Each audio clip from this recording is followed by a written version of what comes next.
Arsenal 3, Crystal Palace 2. Welcome back to Man Talk Arsenal. I'm Therese, I'm trying to say. And listen, if you just look at that scoreline and you didn't watch the match, you probably would have said, you know what, that's a tight game. And if we're being real, that game was a game of two halves, bro. If the game was done by the first half, I would have been here on my match reaction, absolute screaming, because the first half performance that we all saw as Arsenal fans, it was absolutely abysmal, yeah. To concede that goal first 3 minutes, yeah, Gabriel, I'm not gonna, you know what, I don't even want this video to be too negative, so I'm just gonna start off with the negatives and end with the positives, yeah. Gabriel, what are you doing, bro? Countless times you get beaten in the air. This is your biggest flaw for me, you know, your aerial ability, bro. You can't win your duels in the air, bro. You got bullied by Mateta, bro, and it was a nice finish as well. And that wasn't the only time. There was another time where Mateta literally spun you and they nearly could have scored from it, you know, and then they had a shot where David Ray had to make a really, really good save, you know. So you got the better of you twice. But you know what? After the first time, I did feel like you did steady up, you know, and you did pattern up and you actually did win your duels. But then he spun you another time, you know what I mean, bro?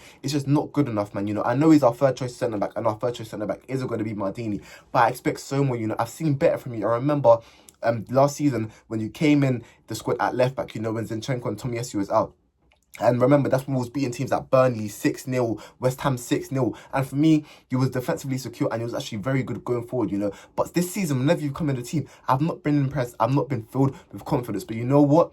That's done with the negatives. But you know, let me say one more thing, yeah? Because even going forward, we was piss poor in that first half. We may have had the possession, but like the Everton game, we didn't look like scoring, bro. We didn't create a clear-cut chance in that first half, man. It was honestly poor. I was looking at Sterling, I was looking at Jesus, looking at Trossard, saying, I want more. You know, the only person that looked like they really wanted it was Ethan and Neri, you know, and he was very, very unlucky to be subbed off in the second half. But again, listen, we look at the scoreline at the end. You know, Odegaard comes on and we score 3 goals. And boy, did Odegaard change that game, yeah? This brother's been stinking at the pitch for the last couple of weeks, but this was one of the best Odegaard performances I've seen in a while, you know, and you can't say it's the Carabao Cup because let's be real, Crystal Palace, they put out their strongest side, you know, today. So he came up against a very, very good Crystal Palace side who's been on form recently, you know, they even got a point against Manchester City. So yeah, it's a very good team, man, but boy, when he came on, he ran that game. What was it? 2 assists, bro. The first assist, I'm sorry, you know, to just lay that into Jesus, yeah, that through ball was very, very, very nice.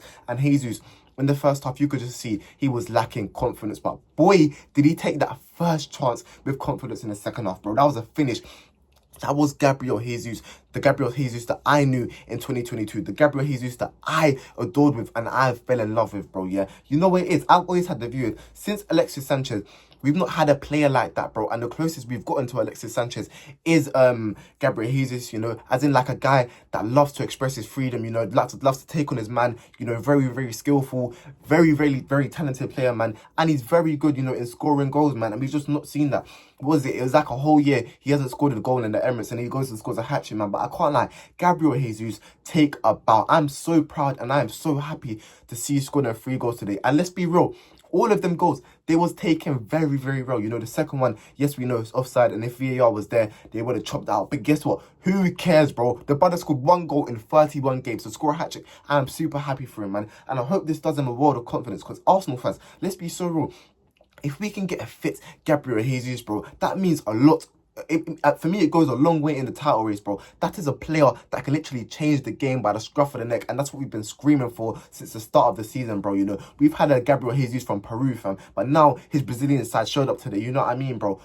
3 brilliant finishes, bro. The first, for me, my favourite one was the dink, of course, you know, because for me, it showed composure, and that's what he's lacked these last couple of games, man. You look at the Sporting game where we had them 2 1-on-1s, lacked composure. You know, you could see that he had no confidence, but this one, you know what? He calmed himself down and he dinked it over the keeper. The second one, made another run in behind. Like I said, he was offside, but you know what? It was a good run off the shoulder. And then, you know, first touch, he didn't even take a touch, you know. He just went for power. And that's a confident Jesus, bro. He just went for power. He didn't want to touch it. He didn't want to delay. No, he just said, let me shoot this bottom corner. And it went in.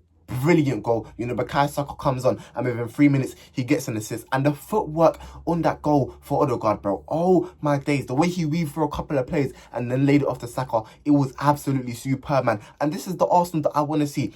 This is the Arsenal that I enjoy watching, man. You know what I mean? We're capable of doing it because we showed it in the second half today. Yes, the first half was stinky, and that's what we've been seeing as usual. But the second half is a real Arsenal, yeah? And then the third goal, man, to keep on side as well, staying in between, staying in front of the line, so he's not offside, man. So yeah, he makes that run. Odegaard again, a beautiful pass, man. And then Jesus, he has time, but guess what? We saw that against Sporting.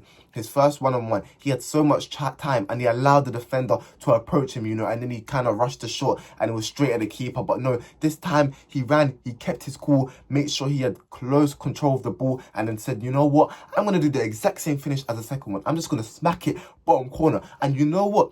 For the first time in such a long time, I looked at Jesus and said, I know he's scoring that. I know he's scoring that. In previous games, if he's in a one-on-one, I'm saying there's not really confidence in me, bro. And there was even another chance, a really, really good passage of play, yeah, between Trossard and Jesus. I don't know if you guys remember. Trossard played a really good pass here in between. Okay, cool. So Jesus was in between two defenders. Trossard fired it into him, yeah. The touch from Jesus was superb, bro. I don't know how, but he turned from the defenders. He made them gone, bro, on their knees, bro. And then, he tried to like toe poke it, but behind the keeper, man.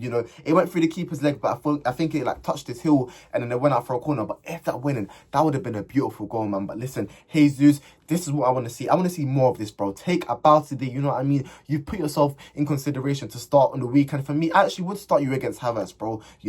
So if you do start, I just need to see the same Jesus. You showed it today that you're capable of it. Now it's time for the consistency. But listen, we've made it through to the Carabao Cup.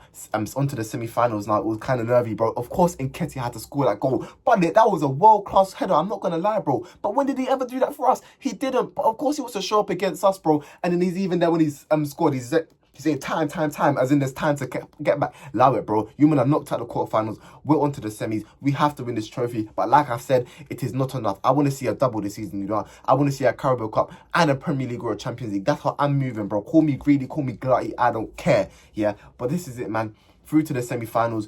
Good second half performance.